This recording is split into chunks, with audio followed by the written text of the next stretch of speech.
ಏನ್ ಮಾಡೋದು? ಮನೇಲಿ ಹೇಳ್ತಾರೆ ನಿಮ್ಗೆ ಹಿಂಗಿರೋ ಹಂಗಿರೋ ಅಂತ. ಮನೆ ನೆಕ್ಸ್ಟ್ ಸ್ಕೂಲ್ಗೆ ಹೋದ್ರೆ ಸ್ಕೂಲಲ್ಲಿ ಹೇಳ್ತಾರೆ, ಕಾಲೇಜ್ಗೆ ಹೋದ್ರೆ ಕಾಲೇಜ್ಗೆ ಹೇಳ್ತಾರೆ, ನೆಕ್ಸ್ಟ್ ಕೆಲ್ಸಕ್ಕೆ ಹೋದ್ರೆ ಅಲ್ಲಿ ಹೇಳ್ತಾರೆ ಹಿಂಗೆ ಮಾಡಿ ಹಿಂಗೆ ಇರು ಅಂತ.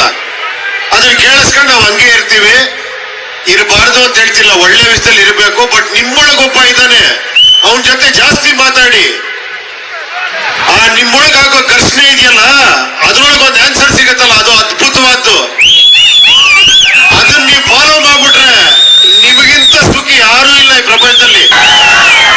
ಏನಂದ್ರೆ ಒಂದೇ ಒಂದು ಸಿಂಪಲ್ ಆಗಿ ಹೇಳ್ತೀನಿ ಕೇಳಿ. ನನಗೂ ಕೂಡ ಅಷ್ಟೇ, ನನ್ನ ಮನೇಲೂ ಕೂಡ ಓದು ಒಂದ್ ಕೆಲ್ಸಕ್ಕೆ ಹೋಗು, ಅದು ಮಾಡು ಇದು ಮಾಡು ಅಂತ. ಕರೆಕ್ಟ್, ಅವ್ರು ಹೇಳಿ ತಪ್ಪಲ್ಲ. ಬಟ್ ನಾನು ಯೋಚನೆ ಮಾಡಕ್ ಶುರು ಮಾಡಿ, ನನಗ್ ನಿಜವಾಗ್ಲೂ ಏನ್ ಖುಷಿ ಕೊಡುತ್ತೆ, ನನಗ್ ನಿಜವಾಗ್ಲೂ ಏನ್ ಇಷ್ಟ, ಅದನ್ನ ಫಸ್ಟ್ ನಾನು ಕಂಡಿಡ್ಕೊಂಡೆ. ಅಲ್ಲಿಂದ ನಾನು ಹಿಂತಿರುಗಿ ನೋಡ್ಲೇ ಇಲ್ಲ. ಕರೆಕ್ಟ್ ಅಲ್ವಾ? ನಿಮಗ್ ಏನ್ ಖುಷಿ ಕೊಡುತ್ತೆ, ನಿಮಗ್ ಏನ್ ಸುಖ ಕೊಡುತ್ತೆ, ನಿಮಗ್ ಏನ್ ಸರಿ ಅನ್ಸುತ್ತೆ, ಅದು ಸುಮ್ಮನೆ ತಪ್ಪಂತ ಡಿಸಿಷನ್ ತಗೊಂಬೇಡಿ. ಯೋಚನೆ ಮಾಡಿ, ತರ್ಕ ಮಾಡಿ. ಈ ಇದೇಳ್ತಾರಲ್ಲ ಸಮುದ್ರ ಮಂಥನ ಒಳಗಡೆ ಆಗತ್ತಲ್ಲ, ಅದಾದ್ರ ಮೇಲೆ ಒಂದು ಅಮೃತ ಹುಟ್ಟುತ್ತೆ. ಅದನ್ನ ಫಾಲೋ ಮಾಡಿ ನೋಡಿ, ಎಕ್ಸ್ಟ್ರಾಂಡ್ರಿ ಆಗಿರುತ್ತೆ ನಿಮ್ ಜೀವನ.